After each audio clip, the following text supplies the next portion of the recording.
नमस्कार, यो कार्यक्रम खबरदारी कार्यक्रममा यहाँहरू सबैलाई हार्दिक स्वागत छ। म हिमाल बस्नेत। हामी यस कार्यक्रमका माध्यमबाट भ्रष्टाचार, घुसखोरी, कालो बजारी र बेइज्जतीको पर्दाफास गर्दै आएका छौँ। साथै लुकेका र लुकाइएका घटनालाई सत्य र तथ्यमा टेकेर दर्शकसामु ल्याउने गर्छौँ।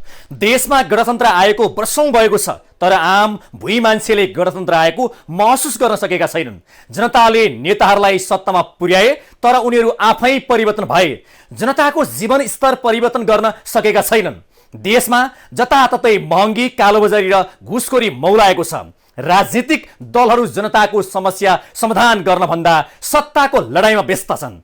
कुनै पनि राजनीतिक दलसँग देशका लागि चाहिने एजेन्डा, विचार र सिद्धान्त छैन। कोरा भाषण गरेर जनताको आँखामा छारो हाल्दै आएका छन् नेताहरू। जनताले नै रगतको खोलो बगाएर ल्याएको लोकतन्त्रमा जनता नै आज रैती भएका छन्। केही हुने खाने वर्ग बाहेक अन्य समुदायलाई आधारभूत आवश्यकता पूरा गर्न पनि हम्मे परेको छ। दुर्गम ठाउँका जनताले बिरामी हुँदा सामान्य स्वास्थ्य सेवा पाउन पनि सकेका छैनन्। तर नेताहरू भने जनताले तिरेको करबाट स्वदेश तथा विदेशमा महँगा अस्पतालमा उपचार गर्दै आएका छन्। प्रधानमन्त्री पुष्पकमल दाहाल प्रचण्ड निकै सर्वहाराका कुरा गर्छन्। उनले देश 10 वर्षीय जनयुद्ध पनि सर्वहारा वर्गकै लागि लडेका थिए, तर अहिले प्रचण्ड आफै बदलिएका छन्। हिजो उनलाई युद्धमा साथ दिने जनतालाई भुलेका छन्। यति मात्र होइन, प्रचण्डको जीवनशैली कुनै पनि राजाको भन्दा कम छैन। त्यसैले प्रश्न गर्न मन लाग्छ, हामीले ल्याएको परिवर्तन केका लागि हो र कसका लागि हो? प्रचण्ड सोमबार आफ्नो सामान्य स्वास्थ्य परीक्षणका लागि काठमाडौँको चर्चित निजी अस्पताल नरविपमा पुगे। यसले एउटा गम्भीर प्रश्न उब्जाएको छ।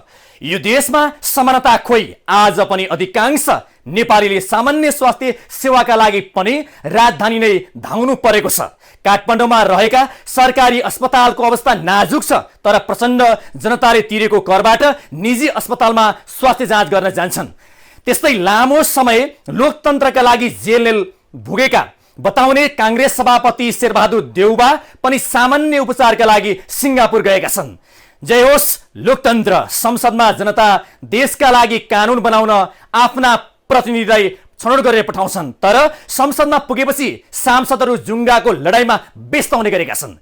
संसदमा जनताका समस्यामा सरकारलाई खबरदारी गर्ने भन्दा एक अर्काको आलोचना गर्नमै व्यस्त रहेका छन्। जनताले तिरेको करबाट आवश्यकता भन्दा बढी सेवा सुविधा सांसदहरूले लिने गरेका छन्।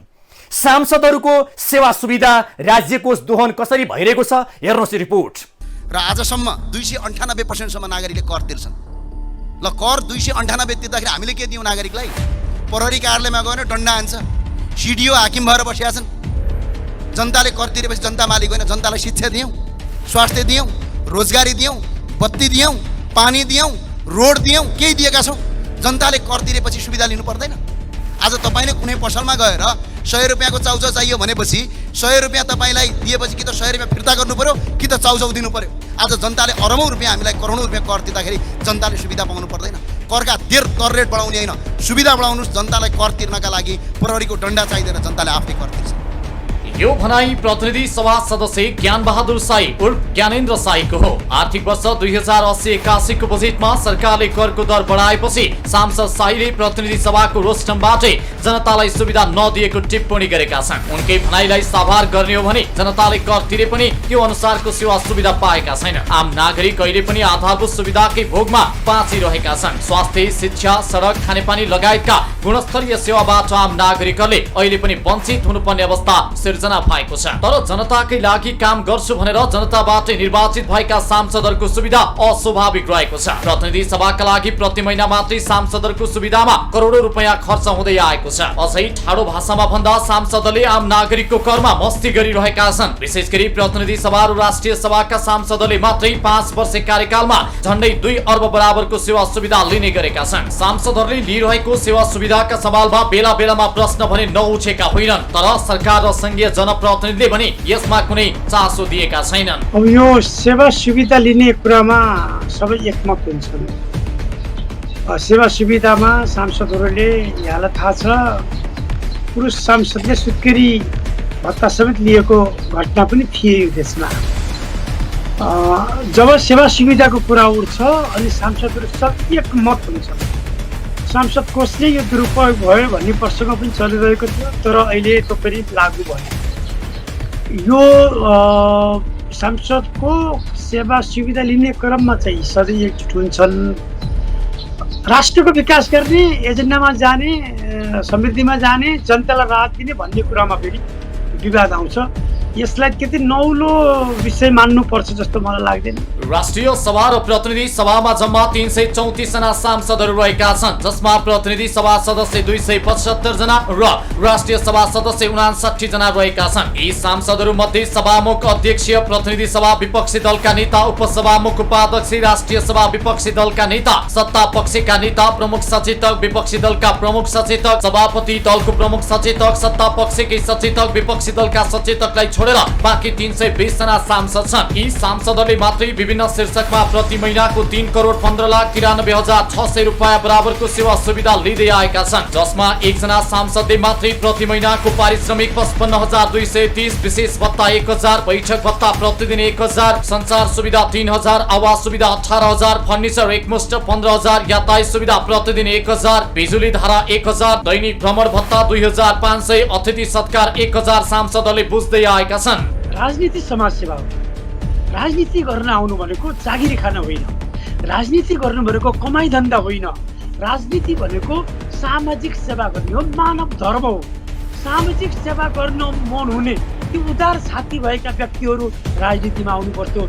यहाँ सङ्कुचित छाती भएका मान्छेहरू, रातारात कमाई गर्न चाहने मान्छेहरू राजनीतिमा आए। राजनीति यस्तो उद्योग बन्यो जुन उद्योगमा लगानी थोरै गरेर प्रतिफल धेरै पाइने, फेरि सुनिश्चित पाइने, प्रतिफल धेरै पाइने र सुनिश्चित पाइने, जोखिमविहीन प्रतिफल पाइने, यस्तो खालको उद्योग बन्न पुग्यो राजनीति। प्रतिनिधि सभा र राष्ट्रिय सभाका 320 जना सांसदहरूको मात्रै हिसाब गर्दा प्रति महिना 3 करोड बढी खर्च हुँदै आएको छ, जसमा एकजना सांसदले मात्रै 1 लाख भन्दा बढी रुपियाँ बराबरको सुविधा लिँदै आएका छन्। 320 जना सांसदहरूको मात्रै सेवा सुविधामा प्रति वर्ष 37 करोड 91,23,200 रुपियाँ खर्च भइरहेको छ। सांसदको कार्यकाल 5 वर्षको हुन्छ। यी सांसदहरूले 5 वर्षको अवधिमा 1 अर्ब 89 करोड 56,16,000 रुपियाँ बराबरको सेवा सुविधा लिँदै आएका छन्। यसरी नागरिककै करबाट उठेको रकम सांसदहरूको सेवामा मात्रै करिब 2 अर्ब बजेट खर्च भइरहेको छ। खास गरी सांसदहरूको सेवा सुविधा बापत 50% कटौती गर्ने हो भने केही साना तथा ठूला योजनाहरू निर्माण गर्न सकिन्छ। देश र आम नागरिकहरू सम्पन्न भएको अवस्थामा यस प्रकारको सुविधालाई स्वाभाविक मान्न सकिन्थ्यो, तर आधारभूत सुविधा पनि नपाएका नागरिकका जनप्रतिनिधिले मासिक करोडौं बुझ्नु अस्वाभाविक हो। यसमा केही राजनैतिक विश्लेषकहरूले आलोचना समेत गर्दै आएका छन्। सांसदहरू सामाजिक सेवा गर्न आएका हुन्। राजनीति भनेको समाज सेवा हो। समाज सेवा गर्न आउनेहरूलाई अनावश्यक तलब भत्ता चाहिए एउटा धनाढ्य बनाउने प्रयास गरिनु हुँदैन। सांसदहरूमा धन कमाउने रहर हुनु हुँदैन। समाज सेवा गर्ने रहर हुनेहरू मात्र सांसद गर्नुपर्छ।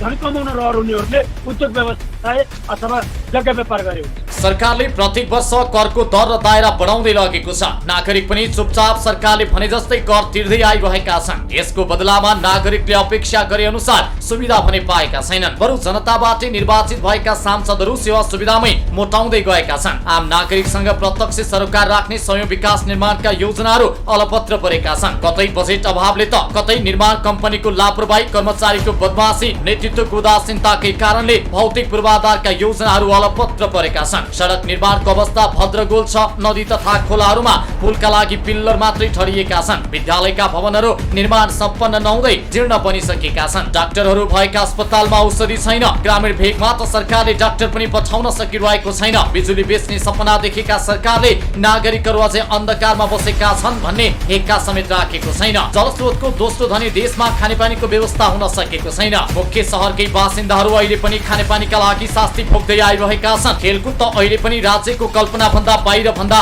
फरक नपर्ला, तर नागरिकबाटै कर उठाएर जनप्रतिनिधि अरबौंको सुविधा लिँदै आइरहेका छन्। देशको आवश्यकतालाई तिलाञ्जली दिएर जनप्रतिनिधि भने नागरिककै करमा रजाई गर्दै आइरहेका छन्।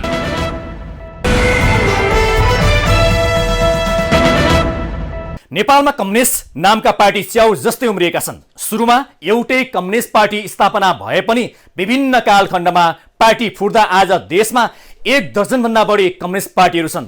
देश र जनताको लागि भन्दा पनि सत्ता प्राप्तिका लागि कम्युनिस्ट पार्टीहरू लागिरहेका छन्। 2074 सालमा नेपालमा ठूला कम्युनिस्ट पार्टीहरू एमाले र माओवादी बीच एकता भयो, तर यो पार्टी एकता सत्ता स्वार्थका लागि मात्रै थियो, जसले गर्दा 2074 सालमा बनेको नेकपा अहिले टुक्रा टुक्रामा विभाजित बनेको छ।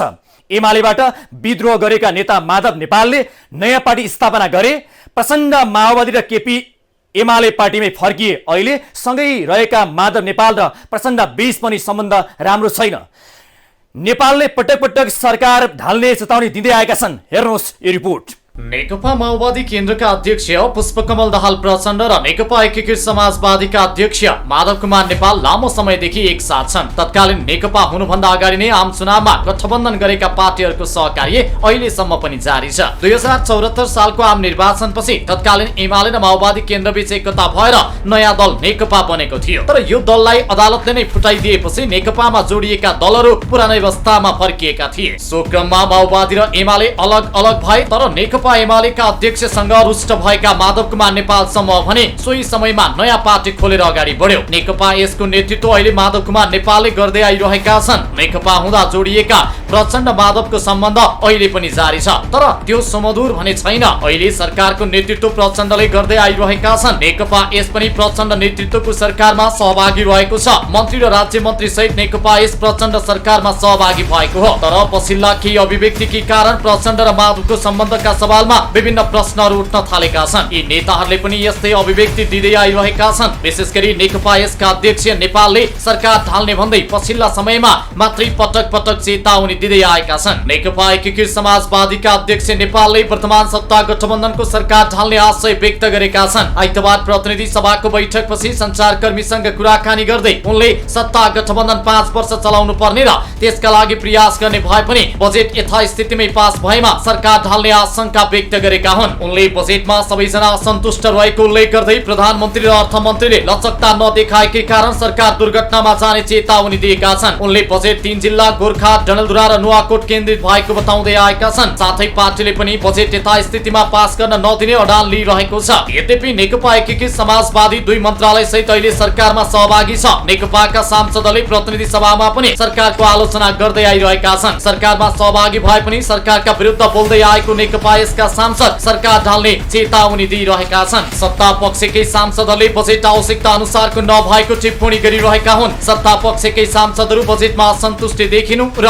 प्रतिपक्षले पनि बजेट प्रति राम्रो धारणा नबनाउनुले सत्ता गठबन्धनको सरकार टिक्ने वा ढल्ने भन्नेमा आम नागरिकहरूमा शंका उत्पन्न भएको छ। बजेट प्रति अधिकांश सदस्यहरू असन्तुष्ट बनेका छन्। नेकपा यसका अध्यक्ष नेपालले भारतीय नयाँ संसद भवनमा अखण्ड भारतको नक्सा राख्ने कुरालाई भारतले नेपाली मनोभाव बुझ्न जरुरी रहेको बताएका छन्। यो प्रसंगमा पनि सरकारले ध्यान दिन नसके समस्या हुने संकेत नेपालको रहेको थियो। यसअघि पनि माधव नेपालले सरकार र प्रचण्डका विरुद्ध पटक पटक धम्कीपूर्ण अभिव्यक्ति दिँदै आइरहेका छन्। आफ्नो पार्टीलाई सानो भन्दै सम्मानजनक मन्त्री नदिएको, प्रदेशमा बेवास्ता गरिएको, संवैधानिक निकायको नियुक्तिमा आफूलाई उपेक्षामा राखेको आरोप नेकपा यसका अध्यक्ष नेपालले लगाउँदै आएका छन्। गणतन्त्र स्थापनापछि कुनै पनि प्रधानमन्त्रीले पुरै कार्यकाल काम गरेको इतिहास नेपालमा रहेको छैन। 2072 सालको संविधान जारी भएपछि पनि स्थिर सरकार बन्न सकेन। देशको समग्र विकासका लागि स्थिर सरकारको आवश्यकता छ, तर भागभण्डाका कारणले मुलुकमा अहिले पनि 5 वर्ष कार्यकालमा एक मात्रै प्रधानमन्त्री भएका छैनन्। पछिल्लो समय सरकारमै सहभागी दलका नेताहरूको अभिव्यक्ति सुन्दा प्रचण्ड सरकार पनि धेरै समय नटिक्ने अनुमान गर्न सकिन्छ।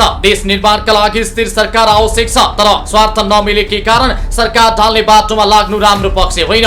यसमा ठूला दलका शीर्ष नेताहरू गम्भीर हुन जरुरी छ।